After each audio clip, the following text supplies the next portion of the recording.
After yesterday's video going over Matt Chandler taking a leave of absence after having an inappropriate interaction with a woman over Instagram DMs, it was brought to my attention that we never addressed the statement released by the elders. Along with the elder letter, this also caused a plethora of Twitter exchanges and threads addressing his statement and saying that it was void of any true repentance. This led to some other things being brought up from Matt Chandler's past, the questions of power dynamics and interpersonal relationships, and are situations like this a greater indictment of the church as an institution in today's context? Now, I usually don't like to infuse my opinion out the rip in videos like this, but I do think it's important that I unpack some of my own bias and some of my own concerns with regards to some of these narratives that are spreading all over social media. So on this video, we'll be reacting to what the elders said, some of the backlash Matt Chandler's receiving on social media, and ultimately unpacking the idea of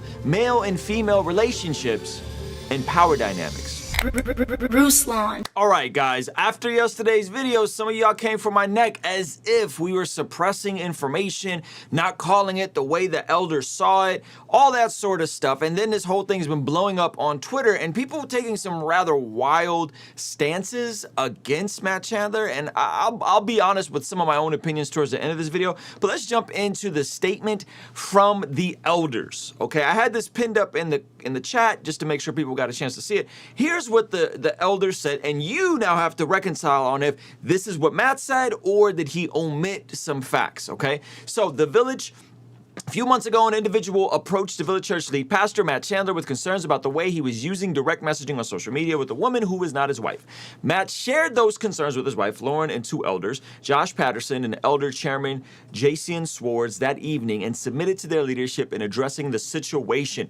So, as far as we know the timeline, this is brought by Matt to his elders and his wife. The elders commissioned an independent law firm, so they hired a law firm. I believe people are saying that it wasn't, an independent firm, but it was they hired a lawyer who deals in kind of discretionary things as they're trying to figure out what's happening here. They hired an independent law firm to conduct reviews of Matt's messaging history across social media platforms, cell phone, and email. So they went through all his records. The investigators' report led the elders to conclude that Matt violated our internal use policy.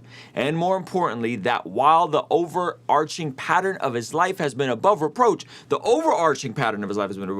he failed to meet the 1 Timothy standards for elders being above reproach in this instance.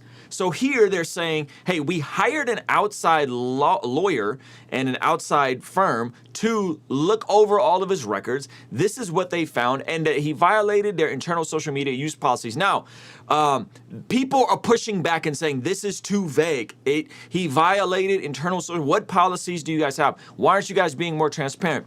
But we should go on with some of this, we'll get to some of those statements later, okay? We are strong proponents of brothers and sisters in Christ being friends, but there are boundaries around what's appropriate in these kinds of friendships. A pastoral role requires a greater awareness of those boundaries. In this case, while the messages were not romantic or sexual in nature, the frequency and familiarity of those messages crossed the line. The same language used, is it calculated? Was it intentional? Did they try to keep it vague on purpose? I don't know, but it's rather consistent. It's not like Matt's going behind his elders' back and spinning this story the way it's being presented on social media. They revealed that Matt did not use language appropriate for a pastor, and he did not model a behavior that we expect from him. While the elders believe that this did not rise to the level of disqualification, we do hold elders to a higher standard of behavior. The elders concluded, and Matt agreed, that Matt's behavior was a sign of unhealth in his life. And the best course of action would be for him to take a leave of absence from teaching and preaching at the Village Church.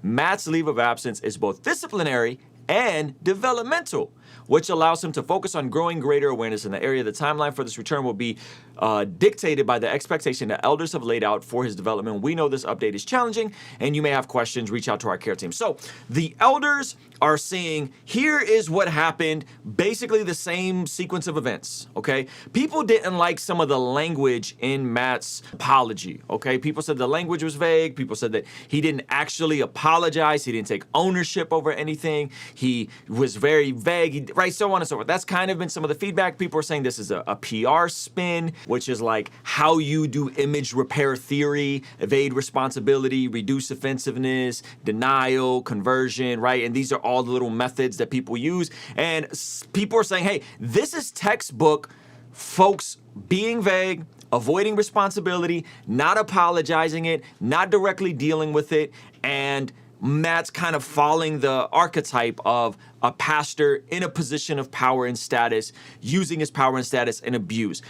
In my opinion, I think this is rather jumping out the window and thinking the worst without giving any benefit of the doubt, especially when maybe this is Matt actually doing the right thing and breaking the cycle of this type of archetype we see in church. Maybe that is what's happening here. Maybe it isn't. Maybe there's more to the story. But the vigor and the anger that people are saying, we know there's more. We know that they're covering stuff up. So what you're basically saying, just to be clear, is you're saying that Matt was allowed to go up there by his elders to lie in front of the entire church, or at the very least minimize, and then the elders release a statement aligning themselves with Matt's lies knowingly and lying about the law firm that they hired to do this independent investigation.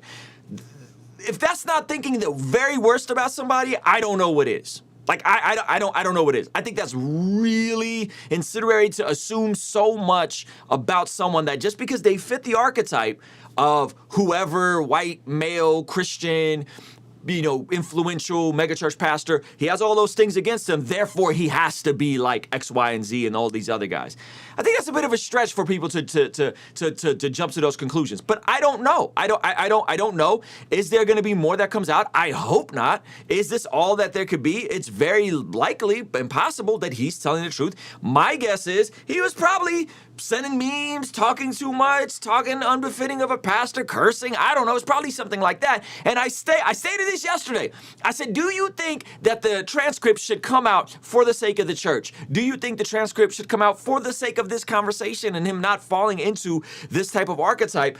And you guys are like, no, it's private, da da da da. Now you get on social media and everyone is saying, this is way worse than it was. I can't believe it. This is another guy. This is another Hillsong. This is another Mars Hill. This is another da da da. And I tell you what, if those texts came out and the transcripts were clear and they said, look, this is what it was, he cussed, he wasn't acting appropriate, da da da da, I bet you it would mitigate some of this stuff that's coming out, because now all types of stuff is coming out. All types of stuff is coming out. Folks are this was tweeted to me today by someone that I was having this exchange with, tweeted to me today that basically is positioning that he has been a groomer all along and been abusing his power out the rip because him and his wife met at a camp where he was a camp pastor and his wife was a camp student. They're 6 years apart. So she's 17, 16, 18. He's 22, 23, 24. They get married. She's born in 1980.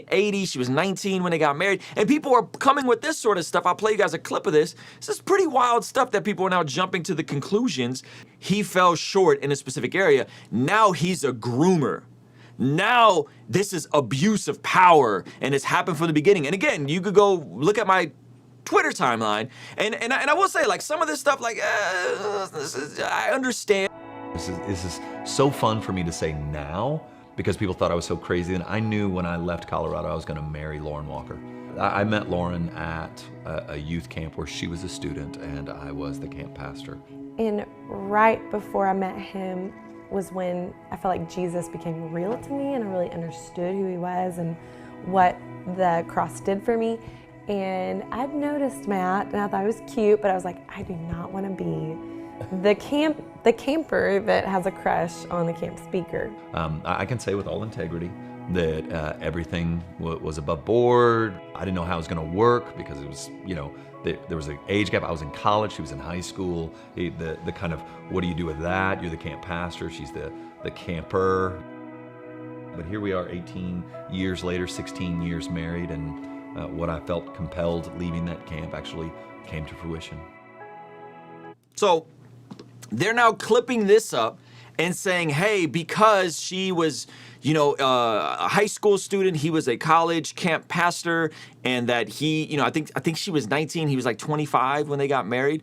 is this a pattern of someone who maybe had some bad boundaries, maybe had some poor boundaries? I don't know, right? And has this finally caught up to him? Is that possible? It's possible, right? But to now dismiss and discard this dude completely, I just think it's a bit preemptive, and it's very early to assume the very worst about a situation. And I'm confused, as if people don't have power and status dynamics all the time. And I'm confused that just because he was in a situation where, yes, he is the lead pastor, that there doesn't seem to be a lot of responsibility or accountability for whoever this woman was in the situation. Did she bear no responsibility? Was she a victim in this situation? So on and so forth, right? Like, it's, hey, this guy's a predator, this guy's abusing power. Anytime there's a power status indifference, it's an abuse of power. That's the narrative that's coming out. And I don't think that this is accurate. I don't think so. I don't think that this is what's happening here. I could be wrong. And hey, listen, if I'm wrong, I will come out and say I'm wrong. Man, this is terrible. More came out. I can't believe it. But unfortunately, the folks that are hurling this stuff, the folks that are using the hyperbole on social media, the folks that are jumping out the window and saying this sort of stuff, very unlikely they're going to come out if a year later nothing else has come out. Matt's back in the pulpit. He's preaching. He's restored. Very unlikely they're going to come out and say, we were wrong. We apologize. Our bad. Boundaries. This is where this whole conversation goes back to. Male, female dynamics. What is appropriate? What isn't appropriate? How do we set those boundaries? Bad boundaries can position a lot of us to be in some dangerous places. What is the relationship we should be having with social media? How should we be dealing with these things in terms of how we navigate these new terrains? I've been very specific. I see very little practical net positive benefit for Christians being on Instagram in general. Some of you guys are asking me, hey, where is that line between crossing it and not crossing it? And I said, you haven't crossed the line when you haven't went near the line. When you haven't been anywhere near the line. That, this is totally out of the realms of what's appropriate for a married man, let alone a married man who is an elder pastor of a church, to be engaged in with these sorts of conversations. And ultimately, bringing it back to us as people. What kind of lines do you guys have set in these conversations? I'll be honest with you. I don't have a ton of female friends that I text with or DM with. It's just not a thing. I have some acquaintances. I have some women that I've collaborated with, but that's about it. You guys think that there's a way and a place for this to ever be appropriate? Do you think there's ever a place to be elder pastorally engaging with women? How does that look? I want to hear from you guys. Genuinely speaking, I want to hear from you guys because I think it's a very interesting dynamic and it's a very interesting conversation. And I was honestly taken aback by some of the stuff that folks were saying and the way they were jumping to the worst possible conclusion with the certainty. And what it reminds me of is the very same things that people find repulsive about fundamentalism and religion. They do the same thing, speaking against it with the same certainty and the same dogmatic, absolute nature. There has to be something more. What if there isn't anything more? What if this is it? What if Matt is actually breaking the pattern of the quintessential pastor in this sort of situation and changing how these things play out? What if the elders did the right thing? What if that's this and it's a cleansing that's happening and they did it preventatively? And everyone's jumping out the window and believing the worst. Those are my thoughts on the situation. I want to hear from you guys. If you guys want to see my original video or the time Matt and Stephen Furtick debated on the elephant room, I'll have those linked over there. All right, I'll see you over there. Peace.